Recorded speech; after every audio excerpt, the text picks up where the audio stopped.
एक बार की बात है, राजा अकबर व बीरबल दरबार में बैठे कुछ अहम मामलों पर चर्चा कर रहे थे। तभी बीरबल ने अकबर से कहा, मुझे लगता है कि ज्यादातर पुरुष जोरू के गुलाम होते हैं और अपनी पत्नियों से डर कर रहते हैं। बीरबल की यह बात राजा को बिल्कुल भी पसंद न आई। उन्होंने इस बात का विरोध किया। इस पर बीरबल भी अपनी बात मनवाने पर अड़ गए। उन्होंने राजा से कहा कि वे अपनी बात को सिद्ध कर सकते हैं, मगर इसके लिए राजा को प्रजा के बीच एक आदेश जारी करवाना होगा। वह आदेश ये था कि जिस पुरुष के अपनी पत्नी से डरने की बात सामने आएगी, उसे दरबार में एक मुर्गी जमा करानी होगी। राजा बीरबल की इस बात पर तैयार हो गए। अगले ही दिन प्रजा के बीच आदेश कराया गया कि अगर ये बात सिद्ध हो जाती है कि कोई पुरुष अपनी पत्नी से डरता है, तो उसे दरबार में आकर बीरबल के पास एक मुर्गी जमा करवानी होगी।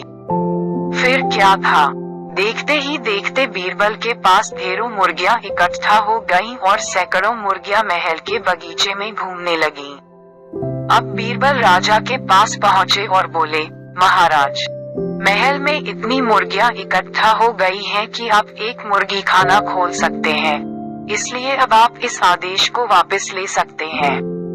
मगर महाराज ने इस बात को गंभीरता से नहीं लिया और महल में मुर्गियों की संख्या धीरे धीरे और भी ज्यादा बढ़ने लगी। इतनी अधिक मुर्गियां महल में जमा हो जाने के बाद भी जब राजा अकबर बीरबल की बात से सहमत नहीं हुए, तो बीरबल ने अपनी बात सिद्ध करने के लिए एक नया उपाय निकाला। एक दिन बीरबल राजा के पास गए और बोले, महाराज, मैंने सुना है कि पड़ोस के राज्य में एक बहुत ही खूबसूरत राजकुमारी रहती है। अगर आप चाहें तो क्या मैं आपका रिश्ता वहां पक्का कर आऊं? ये सुनते ही राजा चौंक उठे और बोले, बीरबल, तुम ये कैसी बातें कर रहे हो? महल में पहले से ही 2 महारानियां मौजूद हैं। अगर उन्हें इस बात की भनक भी लगी तो मेरी खैर नहीं होगी। ये सुनकर बीरबल ने तपाक से जवाब दिया, चलिए महाराज, फिर तो आप भी मेरे पास 2 मुर्गियां जमा करा ही दीजिए। राजा बीरबल का ऐसा जवाब सुनकर शर्मा गए और उन्होंने अपना आदेश उसी वक्त वापस ले लिया।